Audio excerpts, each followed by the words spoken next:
одоо нөгөө хийж байгаа ажилтай холбоотой янз бүрийн баримтлагдаг зарчмууд бол байна л да. Одоо жишээлх юм бол Төв банкны хараат ус байдал гэдэг зүйл байнга л дандаа нэг номерт тавьж идэг учраас хэлж байгаа үг за тэгээд одоо юу гэдэг юм хийж байгаа мэдээлэл эсвэл Монгол банкны ерөнхийлөгчийн амнаас гарч байгаа үг тэр болгон өөрөө цаана тооцоо судалгаатай хараат усаар ингэж бол хилэгдэж байх ёстой гэх тийм ажлын бол шаардлага бол байна.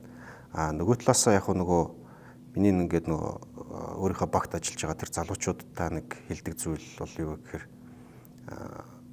ер нь бол ингээд бид энэ хүмүүс бол та нар бол үнд зүйл бүтээж байгаа хүмүүс шүү гэж би бол хэлэх дуртай. Тэгэхээр зэрэг энэ ямар нөгөө value бий болгож байгаа. Энэ бол тэгэхээр зэрэг тэр үнд зүйл гэдэг зүйл чинь бол тэр value гэдэг зүйл чинь яг ингээд харахад бол хүний нүдэнд бол харагдахгүй. Бид нар бол барилгачин биш. Бид нар бол уурхаачин биш. Тэгэхээр зэрэг ингээд яг бодтойгоор ингэж бий болдоггүй, хүний нүдэнд харагддаггүй. Тэгэхээр зэрэг тэгтээ цаана нөгөөх нь юугаар илэрдэггүй гэхээр зэрэг тэр хийж байгаа тооцоо судалгааны чанар. За дээрэс нь энэ институцийг ингэж хөгжүүлж байгаа байдал тэгээд тэр нь эцэстээ нэгчин захирлыг хэлдэг шиг бичсэн нэг өгүүлбэр нэг танилцуулга тэр болгон ч нөрөө ирээдүйд гарах гэж байгаа ойрын хугацаанд гарах гэж байгаа шийдвэрийн ямар нэгэн үндслэл болж идэг.